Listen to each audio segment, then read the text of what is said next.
Welcome to our channel. Wacana selalu mewakili kepentingan si pembuat wacana. Demikianlah fakta yang akan kalian dapati dalam berbagai pemberitaan, terutama mengenai berkembangnya image sebuah negara. Sebagai contoh, kalian mungkin bertanya, mengapa sejarah Jepang tidak pernah menuliskan mengenai mereka yang dahulunya menjajah Indonesia? Tapi sebenarnya ini sama saja dengan Indonesia yang tidak pernah menuliskan sejarah penjajahan mereka ke Timor Leste. Itu artinya tidak ada satupun yang bisa mengontrol bagaimana suatu negara menempatkan bangsa lain dalam sejarahnya. Khusus Amerika Serikat, hari ini mereka lekat dengan julukan negara imperialisnya, di mana berbagai stigma negatif hadir terutama dari negara-negara rival mereka. Karena itu pembahasan berikut akan melihat lebih dekat pandangan sejumlah negara terhadap Amerika Serikat yang notabene-nya dianggap sebagai musuh berdasarkan latar belakang sejarah.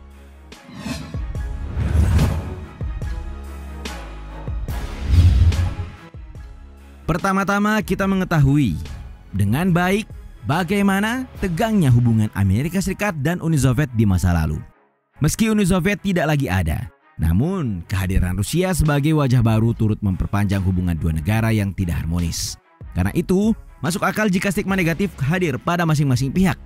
Sadar atau tidak, secara film Hollywood menggambarkan orang Rusia menjelaskan semuanya, di mana karakter orang Rusia yang dingin, jahat atau licik terutama sebagai agen rahasia begitu populer pada awal mula Perang Dingin. Di sisi lain, selama puluhan tahun, Uni Soviet menggambarkan Amerika Serikat sebagai musuh. Bahkan, hingga tingkat tertentu, citra ini menggerakkan orang-orang dan mengalihkan perhatian mereka dari pemikiran betapa buruknya kehidupan mereka.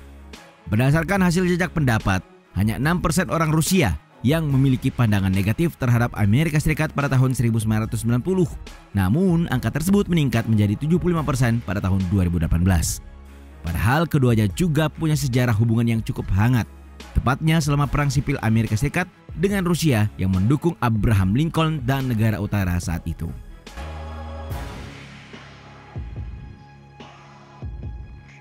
Namun, perselisihan pertama kemudian muncul ketika lebih dari 1,5 juta orang Yahudi yang ditindas di Rusia pindah ke Amerika. Pada awal abad ke-20, orang Rusia pada umumnya mengasosiasikan Amerika dengan kebebasan, mimpi menjadi kenyataan, dan kemajuan teknologi. Meski demikian, penulis-penulis Rusia yang melakukan perjalanan keliling Amerika cenderung mengkritik negara itu, terutama terkait New York dan sifat dagang orang Amerika. Belakangan, hubungan keduanya makin tidak terkendali, terutama setelah berbagai sanksi dijatuhkan Amerika Serikat terhadap Rusia pasca invasi ke Ukraina. Selain itu, Rusia menuduh Amerika Serikat berusaha memperpanjang konflik dengan memberikan bantuan keuangan dan militer kepada Ukraina yang pro-Barat. Bahkan pada Mei 2022, Kementerian Luar Negeri Rusia merilis daftar berisi hampir 1.000 orang Amerika Serikat yang secara permanen dilarang memasuki negara itu. Mulai dari Joe Biden hingga Mark Zuckerberg tertulis dalam daftar hitam yang dimaksud.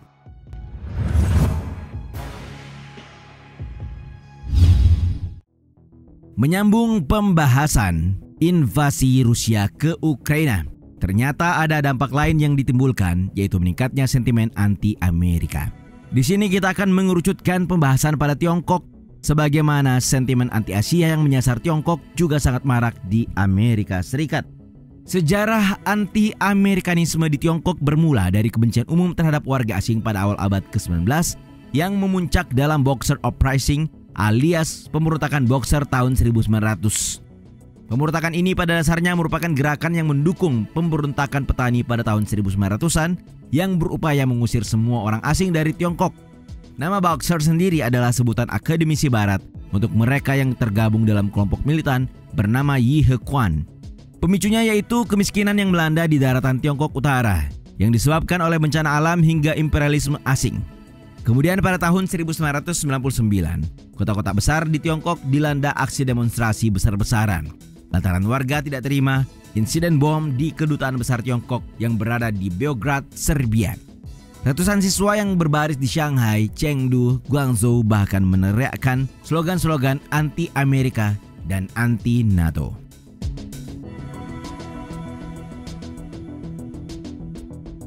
Pada tahun 2011, 1,5 juta orang Tiongkok menanggapi secara online jejak pendapat yang menanyakan kematian Osama bin Laden.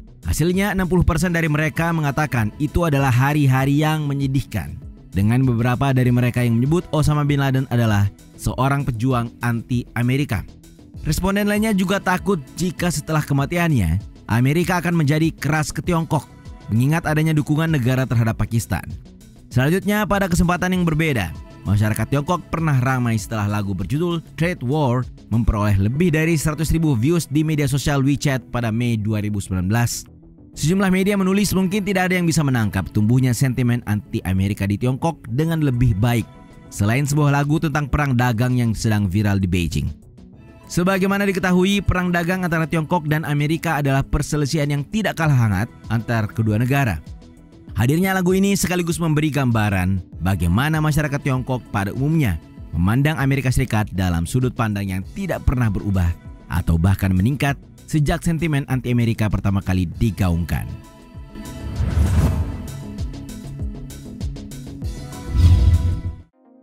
Terakhir, kita akan melihat ke musuh Amerika Serikat lainnya, yakni Korea Utara. Permusuhan keduanya tidak terlepas dari Perang Korea pada tahun 1950 sampai 1953 yang hanya ditangguhkan melalui perjanjian gencatan senjata. Namun nyatanya, gencatan senjata sekalipun tidak menjamin perdamaian. Malahan, baik AS maupun Korut terus-terusan bergelut dengan masalah yang sama, diiringi sejumlah sanksi yang tidak berkesudahan. AS dan Korea Utara bahkan melarang warganya berkunjung ke masing-masing negara. Dan tidak bisa menyaksikan bahwa Korea Utara adalah sebuah negara di mana Amerika Serikat digambarkan sebagai kapitalis berhidung besar dan perut buncit yang rakus. Setidaknya demikian pengakuan dari pembelot Korea Utara yang berhasil keluar dari negara tersebut. Bagi mereka, Amerika Serikat adalah penyebab kehancuran dengan dimulainya serangan udara oleh Angkatan Udara AS USAF. Amerika Serikat menjatuhkan sekitar 635.000 ton bom ke Korea Utara. Jumlah yang lebih banyak dijatuhkan AS selama Perang Dunia II di teater Pasifik. Angka ini termasuk 32.000 ton bom napalm. Nah, serangan udara mematikan AS inilah yang dipakai oleh pemerintah Korut untuk menggambarkan AS dalam setiap propagandanya. Sehingga Amerika Serikat senantiasa dipandang sebagai musuh yang melakukan hal mengerikan itu lagi ke negara mereka.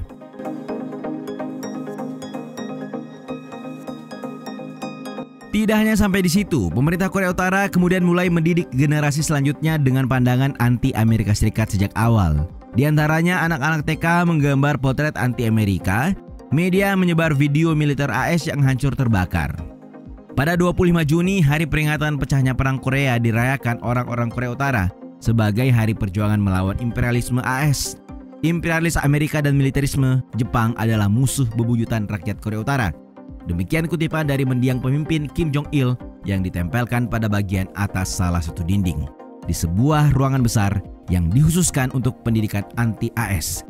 Siswa Korea Utara belajar bahwa negara mereka memiliki dua musuh utama, yaitu Jepang yang menjajah Korea dan Amerika Serikat yang berperang melawan Korea Utara selama Perang Korea.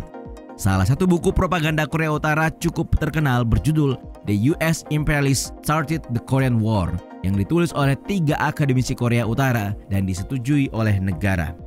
Buku ini adalah propaganda lengkap tentang agresi Amerika dengan narasi utama bahwa AS memprovokasi Perang Korea pada tahun 1950-an sebagai bagian dari strategi yang jauh lebih luas dari dominasi global pasca Perang Dunia II.